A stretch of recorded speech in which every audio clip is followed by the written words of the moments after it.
The first mistake I see artists make when releasing music is releasing the whole album instead of releasing singles. And I've done this too, and I got 400,000 monthly listeners, and I made the mistake by just uploading the whole album and not releasing singles. And the reason why this is a mistake is because it doesn't allow you to pitch the song to the editorial playlist. Like if I upload just this whole album and schedule it for release, I can only pitch one song off of the whole album, right? And so all the other 11 songs on this won't get pitched to the editorial, they won't trigger the algorithm, and you miss out on a lot. And the problem is once you've uploaded it and it's streamed, you can't now go back and like remove it and re-upload it and try and pitch it because it's already been streamed, it's already been released.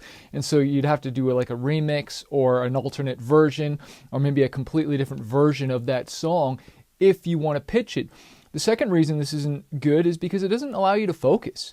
You know, you put up the whole album, and albums don't sell albums or market albums. You still got to choose the single.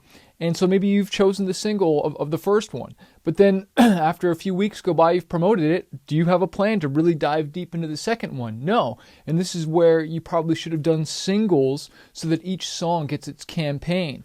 Now, the second biggest mistake I see artists make, and I've done this as well too, is there's no pre-save campaign.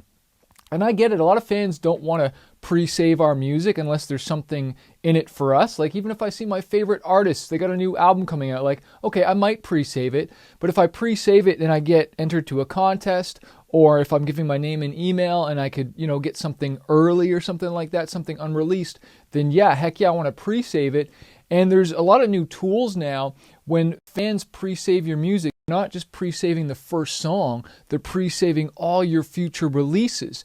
And so when someone pre-saves your song or your album, it shows up in their library the day of. And it just helps with the numbers. But what's really important is just because they pre-saved it doesn't mean you shouldn't follow up with them. Okay, so you got to follow up with them because I could pre-save it, but maybe I'm not on Spotify for whatever that day. I just might not be, but I am on my email. And all of a sudden now I get an email from you to remind me, oh yeah, I got to go check out that song. Number 3 is you don't have a featured artist on the song. Okay, so on a lot of these songs that I released on this latest album, we had what's on the song is a primary artist feature. And so not a featured, but a primary artist. So when we scheduled the song for release, it showed up in my Spotify dashboard and it showed up on theirs. And so we both pitched it to the editorial team. We both had our fans notified about the song. We both posted about the song, promoted the song, right? We're tapping into each other's fan bases. And I find like a lot of artists, they look at artists as their competitors instead of their collaborators. And you get a better song. You just get so much more bandwidth as far as that song. The Bible talks about if one can put 1,000 to flight, 2 can put 10,000 to flight. And so if I can get 1,000 streams on my own, you better believe when I work with somebody else, I'm going to get 10,000 plus streams. Number 4 is they release the song in less than 7 days after uploading it. So that's just like, okay, it's Tuesday as I'm recording this. I'm going to upload the song for release this Friday, right? And it's like, okay, yeah, it's coming out this Friday. And then you know what that does? That means that I've missed the 7-day window to, again, pitch the song to the editorial team, to the release radar, and to do any really good, proper preparation and marketing time. You're just whipping it out there. Okay, you want to schedule your song at least 3 to 4 weeks ahead of time so you can put a proper campaign together to give this song the best chance it can. I get it. You get excited about your song, you got the master back, you got the mix, and you're like, I need to get this out there. The world needs to hear it. Put on the brakes. It's going to be okay. Take your time and put it out properly and schedule it 3 to 4 weeks ahead. Number 5, once you've scheduled the song for release, you want to make sure you add that Spotify canvas. Okay, it's a 3 to 8 second video that when people are playing your song, that they can watch and connect with.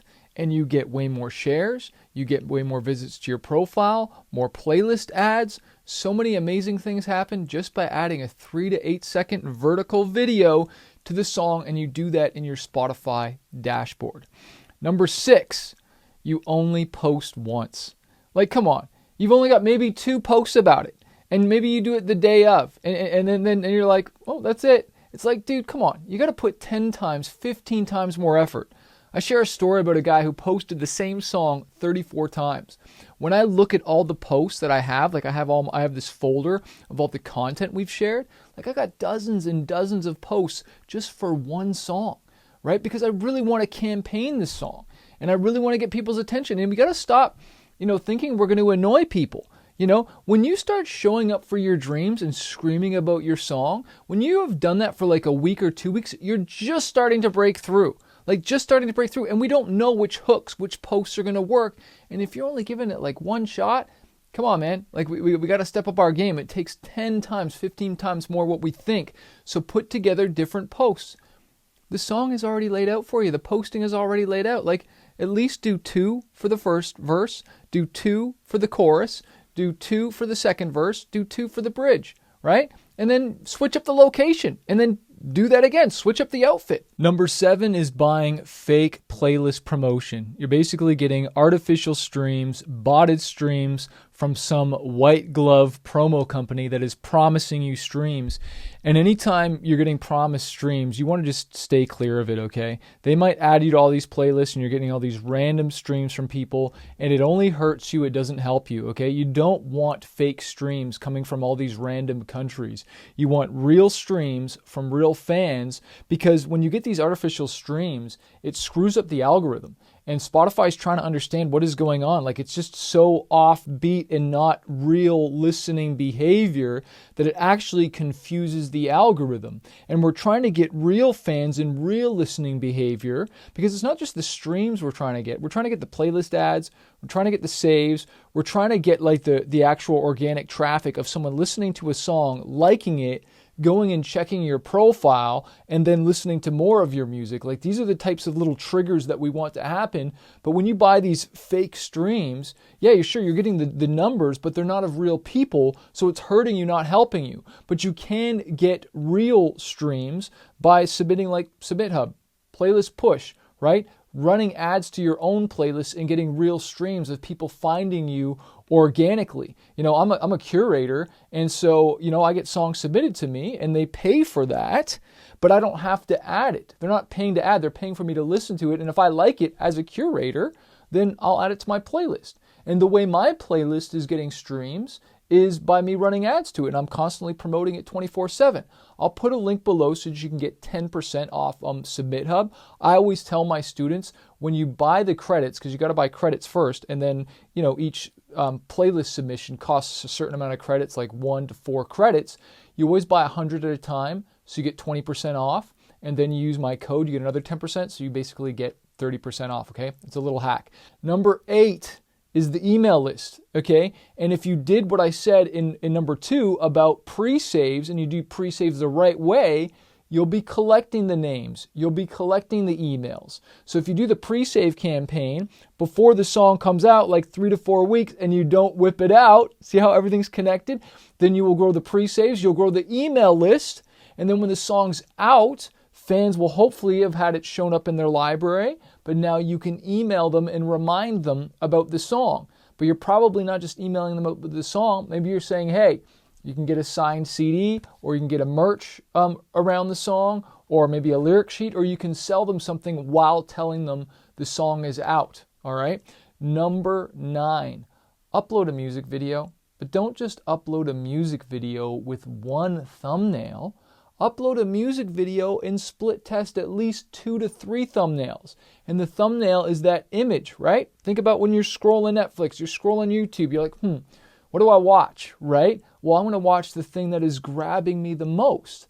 Well, you got to look at your channel like that, your songs like that, especially if it's a music video, lyric video, visualizer, okay? I don't care if it's any 3 of those. You should be always doing at least 2 to 3 thumbnails, all right, to see which one gets clicked on the most, and they should be all a little different. They should really work with your brand, something that's clickable, not just the album artwork. Okay, I'll put my face on it sometimes. I'll put something that's like grabbing me. I'll put the title, something that makes me want to click on that thing. All right, really important, because like if we're doing all these things to promote our music, right, we want to make sure things are optimized, right? We want things optimized. Number 10 is you release another song within like a week or 2 weeks, and you kill the momentum of the other song. I see artists do this all the time. I've done it.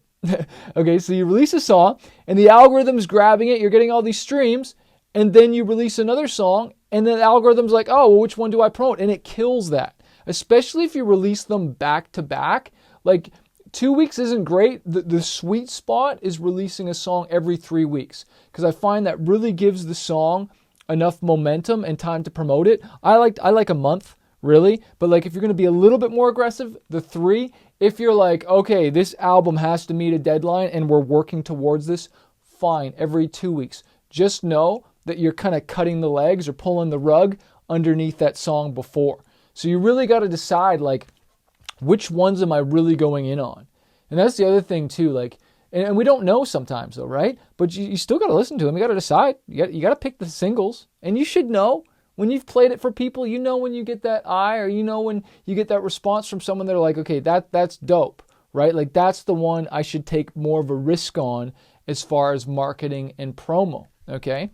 Number 11, you refuse to run ads. You know, you're like, you won't run Facebook ads, Instagram ads, TikTok ads, YouTube ads. You know, when it comes to like your mastering or your mix or even your artwork, you don't ask your producer, what's the ROI on that? What's the ROI on that mix? What's the ROI on your production fee? What's the ROI on that music video? But when I tell you about ads and marketing, which really gets your music out there, you're like, what's the ROI on that? And then you don't end up spending anything. And I've told artists so many times, man, like if you've got like $10,000 budget to record your album and you want to do 10 songs, like do 5 and take that other $5,000 and put that into marketing, right? Or just do less songs, more marketing if you want to grow, because the marketing and then the streams and you growing your fan base, right? That feeds into the next thing, that brings revenue in, that brings awareness. Like it's very easy to just keep creating songs and putting them out there, and you're wondering why you're not growing. You're just staying in the same old thing, going around the mountain again. You know, how long was it supposed to take the Israelites to get to the promised land? Like a few weeks or something like that, or a month? It took them 40 years, right? If you want to get to your dream faster, you need to collapse time frames. And that's why you read books. That's why you do coaching. That's why people come to my Spotify challenge. So they can learn something, because if they had have known that, it wouldn't have taken them so long to get to their destination. That's why we want a get rich quick scheme. The word scheme means schematic. It means plan. And a lot of us don't have a plan. You know, you don't have a success plan. You have a failure plan. You know, everyone warns you about the get rich quick scheme, but nobody warns you about the stay broke for the rest of your life scheme. Stay unknown for the rest of your life. Not marketing, not taking risks. Okay. Number 12 is you forget to make it your artist pick. Okay, so make the song your artist pick, update all your profiles with the new artwork, and do a campaign around this thing. If it's going to be a single, right? And remember, a single is like, that's a big deal. Like it's the single, it's the one. It's the one you're like, yo, this is dope. This is the one I'm leading with. Well, then do a whole campaign. Update all your social medias, right? Let people know that like this is important. Because when you do that, like it just causes a ruckus. It brings all this noise. But you just whip it out there and you don't put a lot of effort behind it. You want to make sure you do that. Okay? Last one, number 13. You don't tell friends. You don't tell family members. You don't even tell strangers. You just hope and throw it out there. You don't run Spotify ads. I'm not talking about Facebook and Instagram ads. I'm talking about Spotify ads, not marquee, not showcase, which you can if you've got a bigger audience. No lyric videos, no YouTube ads, no influencers, and you don't do this. There's a lot more things that we forget to do. And the whole advice and everything I'm just giving here is you want to go all out. You know, you really want to swing for the fences. You really got to believe. You really got to take risks. And sometimes we just don't know. And some things just take off. But what I love about this game, because I just got my Apple Music replay. So we got the Spotify Wrapped. Well, Apple Music is copying Spotify now, and they got their replay. And I noticed I'm getting all these, my biggest city is Beijing. I haven't toured there in years. I played one show there, I think Beijing, and I forget what the other city was. But anyways, I'm getting a lot of streams in that city. And how did that happen? Probably from Facebook and Instagram ads. Probably from posting and it just getting out there, right? Like sometimes it's organic, sometimes it's paid ads, sometimes it's collaboration. You know, sometimes it's someone finding the song randomly. But I don't like randomly. I know when I do something and I do marketing, something else happens. Like on our ads, sometimes they're shared 10,000 plus times. Not 10,000 likes, not 10,000 comments, 10,000 shares. So they shared it to their profile. And then the exponential growth is incredible. I hope this video has encouraged you.